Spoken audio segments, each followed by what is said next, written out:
السلام علیکم ورحمۃ اللہ وبرکاتہ. الحمد للہ رب العالمین والصلاة والسلام علی رسولہ الامین ومن تبعهم بإحسان الی یوم الدین. اما بعد. طہارت مسائل پر گفتگو چل رہی تھی. وضو کا مکمل طریقہ آپ کے سامنے بیان کر دیا گیا ہے. اس سے آگے بڑھ کر اب جن مسائل کو آپ کے سامنے پیش کرنا ہے ان میں ہے کن کن مواقع پر باوضو رہنا ضروری ہے. ایسا کون کون سا وقت ہے جن وقت میں آدمی کو باوضو رہنا ضروری ہے. پہلا وقت ہے نماز کی ادائیگی کے لیے. جب آدمی نماز ادا کرنا چاہے، چاہے نفل ہو چاہے فرض، اس کے لیے باوضو ہونا شرط ہے. دوسرا وقت ہے طواف کے لیے. جب آدمی طواف کرو، خانہ کعبہ کا طواف کرنا ہو تو اس وقت بھی باوضو رہنا شرط ہے. تیسرا وقت ہے قرآن مجید کو چھونے کے وقت. اگرچہ اس میں اختلاف ہے لیکن بہتر یہی ہے کہ آدمی قرآن مجید کو باوضو ہو کر ہی چھوئے. اس تعلق سے جو دلیلیں ہیں حضرت ابو ہریرہ رضی اللہ عنہ سے مروی ہے کہ نبی کریم صلی اللہ علیہ وسلم نے فرمایا حدث ہونے کے بعد وضو کیے بغیر نماز قبول نہیں ہوگی. یعنی وضو ٹوٹنے کے بعد بغیر وضو کے نماز قبول نہیں ہوگی. اور عائشہ رضی اللہ عنہا فرماتی ہیں کہ نبی کریم صلی اللہ علیہ وسلم نے مسجد حرام پہنچنے کے بعد سب سے پہلے وضو کیا، پھر خانہ کعبہ کا طواف کیا. یعنی طواف کے لیے وضو کرنا ہے. حضرت عمرو بن حزم رضی اللہ عنہ کی کتاب میں ہے کہ قرآن مجید کو صرف پاک شخص چھوئے. قرآن مجید کو چھونے کے تعلق سے گرچہ اس میں علماء کا اختلاف ہے لیکن ہر کوئی اس بات کو بہتر مستحب مانتا ہے کہ قرآن مجید کو باوضو ہو کر چھوا جائے. کہتے ہیں وہ کون سے کام ہیں جن کے لیے وضو بنانا مستحب ہے. یعنی ضروری نہیں ہے لیکن بہتر ہے، افضل ہے کہ وضو کر کے وہ کام کیا جائے. 6 کام ہیں. پہلا، جب رب کریم سے دعا و مناجات کرنا چاہے، جب اللہ سے دعا کرنا چاہے کوئی تو اس موقع پر باوضو ہو کر کیا جائے، یہ مستحب ہے. دوسرا کام، جب سونے کا ارادہ کرے. آدمی جب سونے جائے، سونے کا ارادہ کرے اس وقت وضو کر لے. اسی طریقے سے جب وضو ٹوٹے، یعنی آدمی باوضو رہے یہ مستحب ہے، جب وضو ٹوٹے وضو کر لے. چوتھا، جنبی شخص جب کھانا تناول کرنا چاہے، کوئی آدمی جنبی ہو گیا، ناپاک ہو گیا، جب وہ کھانا کھانا چاہے تو اس موقع پر وضو کر لے. یہ مستحب ہے، کوئی واجبی عمل نہیں ہے. پانچواں، جنبی شخص جب سونا چاہے، ایک عام آدمی سونا چاہے پاک آدمی تب، لیکن ایک ناپاک آدمی جنبی ہے اور اس موقع پر وہ سونا چاہ رہا تو وضو کر کے سوئے. چھٹا، جب دوبارہ اپنی بیوی سے جمع کرنا چاہے. تو یہ 6 کام ہیں جن میں باوضو ہونا مستحب ہے، واجب نہیں بلکہ مستحب ہے. ان کے تعلق سے دلیلیں جو ہے کہ ابو موسیٰ اشعری رضی اللہ عنہ فرماتے ہیں کہ نبی صلی اللہ علیہ وسلم نے وضو کیا اور اللہ کے پیارے بندے ابو عامر رضی اللہ عنہ کی مغفرت کے لیے دعا فرمائی. صحیح بخاری و مسلم کی روایت ہے. معلوم ہوا کہ دعا و مناجات سے پہلے باوضو ہونا مستحب ہے، واجب نہیں ہے، مستحب ہے. برا بن عازب رضی اللہ عنہ فرماتے ہیں کہ نبی کریم صلی اللہ علیہ وسلم نے فرمایا بستر پر لیٹنے سے پہلے وضو کرو، پھر داہنے کروٹ پر لیٹتے ہوئے یہ دعا پڑھو، اللہم انی اسلمت وجہی الیک. مکمل دعا کا یہ ٹکڑا ہے، یعنی اے اللہ میں اپنے آپ کو تیرے حوالے کر رہا ہوں. معلوم ہوا کہ سونے کے ارادے سے بستر پر لیٹنے سے پہلے وضو کر لینا مستحب عمل ہے. مہاجر بن قلفز فرماتے ہیں کہ ایک بار ان کا گزر نبی کریم صلی اللہ علیہ وسلم کے پاس سے ہوا تو انہوں نے سلام کیا، جبکہ نبی کریم صلی اللہ علیہ وسلم اس وقت پیشاب کر رہے تھے. آپ نے جواب نہیں دیا یہاں تک کہ وضو بنایا. پھر آپ نے معذرت پیش کرتے ہوئے فرمایا کہ میں اللہ رب العالمین کا ذکر حالت طہارت میں کرنا چاہتا تھا، یعنی اسی وجہ سے میں نے سلام کا جواب نہیں دیا. تو اس حدیث سے معلوم ہوا کہ اکثر حالات میں باوضو رہنے کی کوشش کرنی چاہیے، یہ مستحب ہے. ابو سعید خدری رضی اللہ عنہ فرماتے ہیں کہ نبی کریم صلی اللہ علیہ وسلم نے فرمایا اگر کوئی شخص اپنی بیوی سے دوبارہ صحبت کرنا چاہتا ہو تو اسے چاہیے کہ وضو کر لے. ایک بار کر چکا ہو دوبارہ خواہش ہو تو اسے چاہیے کہ وضو کر لے. عبداللہ بن قیس حضرت عائشہ رضی اللہ عنہا سے نبی کریم صلی اللہ علیہ وسلم کی حالت جنابت کے بارے میں سوال کرتے ہیں کہ کیا آپ سونے سے پہلے غسل فرماتے تھے یا غسل کر کے سوتے تھے؟ حضرت عائشہ رضی اللہ عنہا فرماتی ہیں کہ دونوں طریقہ آپ اختیار کرتے تھے. کبھی کبھار غسل کر کے سوتے اور کبھی صرف وضو کر کے سو جاتے. حالت جنابت میں غسل کر کے سوتے یعنی مکمل پاکی حاصل کر کے سوتے یا کبھی صرف وضو پر اکتفا کرتے تھے. یہ جواب سن کر عبداللہ بن قیس کہتے ہیں تمام طرح کی تعریف اللہ کے لیے ہے جس نے اس معاملے میں کشادگی رکھا. صحیح مسلم کی حدیث یہ کہ اللہ رب العالمین نے آسانی رکھی ہے کہ کوئی چاہے تو مکمل طہارت حاصل کر لے اور اگر کوئی چاہے تو صرف وضو کر کے اکتفا کر لے.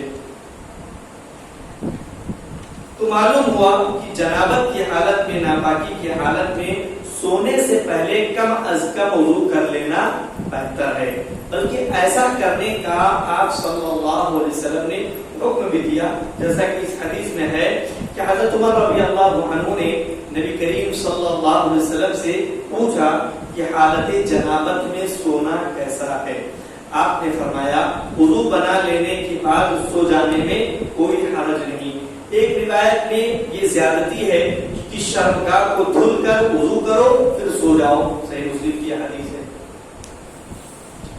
عائشہ رضی اللہ عنہا فرماتی ہیں کہ رسول کریم صلی اللہ علیہ وسلم حالت جنابت میں جب سونا یا کھانا تناول کرنا چاہتے تھے, جب سونا چاہتے یا کھانا کھانا چاہتے تو باقاعدہ نماز کے لیے وضو بنانے کی طرح وضو بناتے. صحیح مسلم کی حدیث ہے کہ جس طرح نماز کے لیے وضو بنایا جاتا ہے اسی طریقے سے سوتے وقت یا پھر حالت جنابت میں کھانے کا ارادہ فرماتے تو اس موقع پر بھی وضو کر لیتے.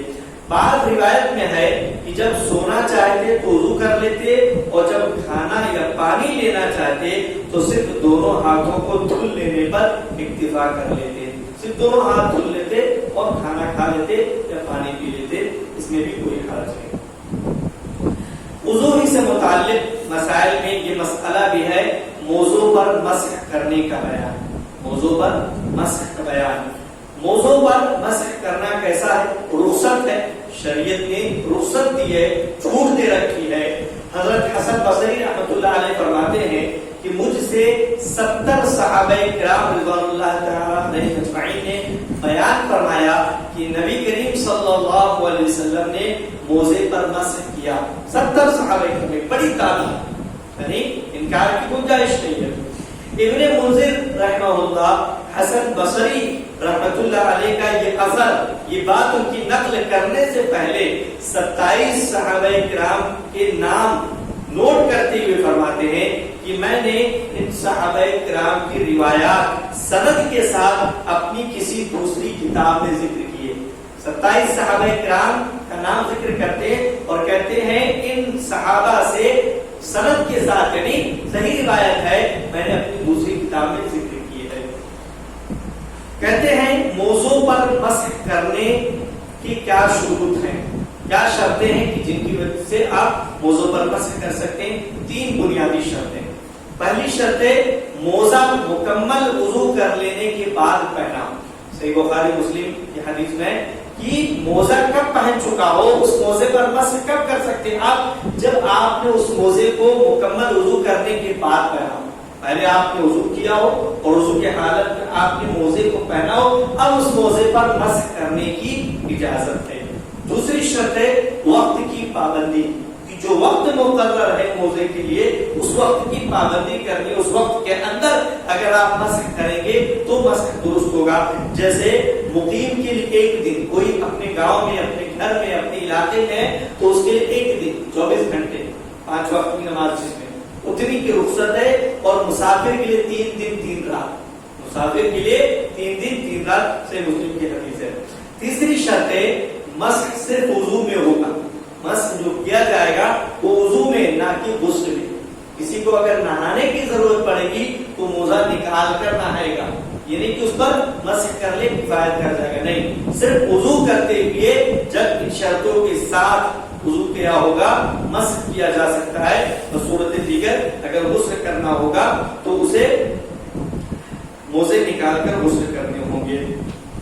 اس تعلق سے جو روایتیں ہیں کہ مغیرہ بن شعبہ رضی اللہ عنہ فرماتے ہیں کہ میں نبی کریم صلی اللہ علیہ وسلم کے ساتھ سفر میں تھا کہ میں نے آپ کے دونوں موزوں کو اتارنا چاہا. آپ وضو کرنے جا رہے تھے اور یہ جھکے کہ آپ کے موزوں کو اتار دو، مگر آپ نے منع فرماتے ہوئے فرمایا رہنے دے، کیونکہ انہیں میں نے حالت طہارت یعنی وضو کی حالت میں پہنا تھا. چنانچہ آپ نے ان پر مسح فرمایا.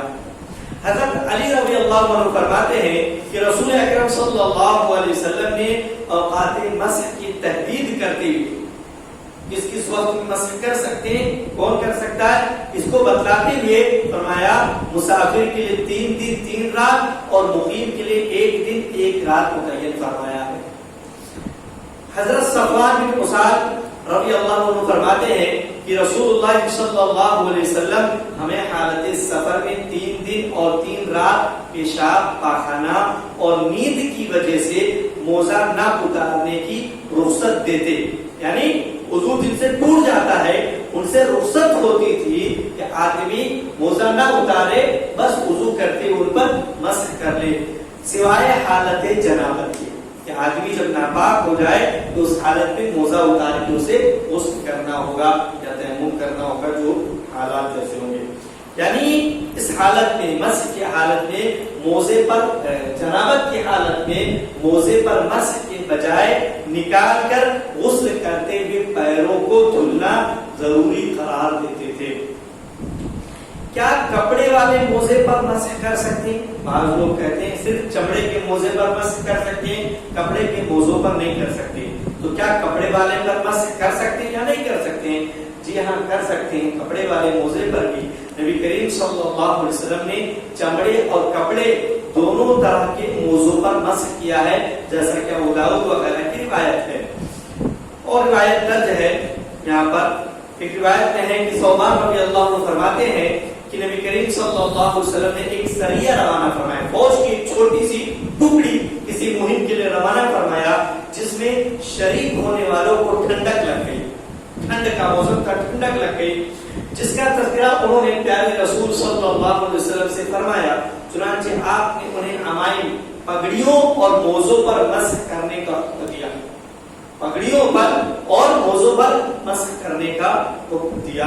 تو جو بھی موزے پہنے تھے چمڑے کے یا کپڑے کے، تساخین کا لفظ ہے، اور تساخین کہتے ہیں گرم کرنے والی چیزیں، خواہ وہ چمڑے کے موزے ہوں یا کپڑے. جی بالکل. آگے وہی ہے کہ موزے پر مسح کا طریقہ کیا ہے، کیسے مسح کریں گے. دائیں ہاتھ کی انگلیاں، دائیں ہاتھ کی انگلیاں دائیں پیر کے اوپر، دائیں ہاتھ کی انگلیاں دائیں پیر کے اوپر، اور بائیں ہاتھ کی انگلیاں بائیں پیر کے اوپری حصے پر، اوپری حصے پر مسح کرنا. دائیں ہاتھ کی انگلیاں دائیں پیر کے اوپر اور بائیں ہاتھ کی انگلیاں بائیں پیر کے اوپری حصے پر، اوپری حصے پر مسح کرنا ہے. قدم کی انگلیوں سے پنڈلی تک، قدم کی انگلیوں سے پنڈلی تک مسح کریں. یہ انگلیاں ہیں، قدم کی انگلیوں سے، دائیں ہاتھ کی انگلیوں سے قدم کی انگلیوں سے پنڈلی تک آپ کو مسح کرنا، پنڈلی تک آپ کو مسح کرنا ہے. پیارے نبی صلی اللہ علیہ وسلم نے صرف اوپری حصے ہی پر مسح کیا، جیسا کہ ابو داؤد وغیرہ کی روایت ہے.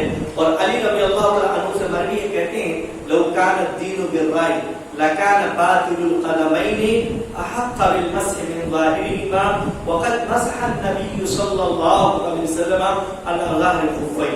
ابو داؤد کی روایت ہے، سے علامہ البانی رحمۃ اللہ علیہ نے صحیح قرار دیا کہ حضرت علی رضی اللہ عنہ فرماتے ہیں کہ دین اسلام اگر رائے اور عقل پر قائم ہوتی، دین اسلام اگر رائے اور عقل پر قائم ہوتی تو ہماری عقل کیا کہتی ہے کہ موزوں میں گندگی تو نیچے لگے گی نا، موزوں میں گندگی نیچے لگے گی. انسان سوچے گا کہ جب مسح کرنا تو نیچے والے پر مسح کر لیا جائے تاکہ جو کچھ گندگی لگ گئی وہ صاف ہو جائے. لیکن شریعت نے ہمیں کیا پابند کیا ہے, کیا طریقہ بتایا کہ اوپری حصے پر مسح کرنا ہے, نیچے کے حصے پر نہیں. اسی لیے علی رضی اللہ عنہ کہتے ہیں کہ اگر دینی اسلام رائے اور عقل پر قائم ہوتی تو مسح کے لیے بہتر کیا تھا, قدم کا اوپری حصہ, بالائی حصہ, جبکہ پیارے رسول صلی اللہ علیہ وسلم نے اپنے موزے کے اوپری حصے پر مسح کیا.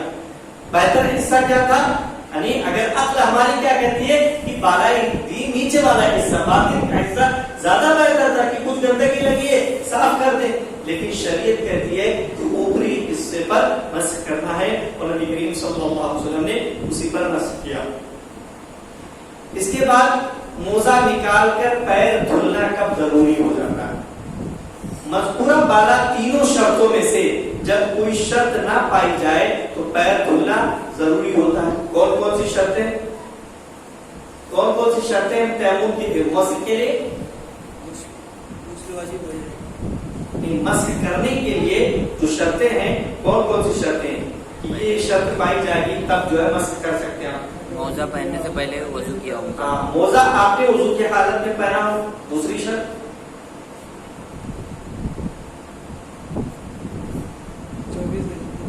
وقت کے اندر کیا گیا ہو, وقت کے اندر کیا گیا ہو. اور تیسری شرط کیا ہے,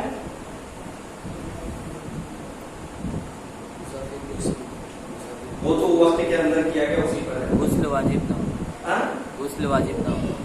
ہاں غسل واجب, غسل واجب نہ ہو, صرف وضو میں ہی مسح ہے, موزے پر مسح ہے, غسل میں نہیں ہے.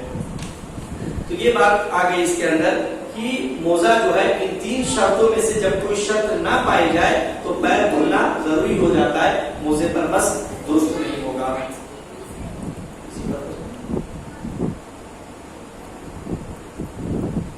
اسی پر اکتفا کرتے ہیں. انشاءاللہ العزیز طہارت کے مزید مسائل اگلے درس میں آپ کے سامنے پیش کیے جائیں گے. اللہ رب العالمین سے دعا ہو کہ ہم تمام لوگوں کو کتاب و سنت کے مطابق زندگی گزارنے کی توفیق عطا فرمائے. آمین. تقبل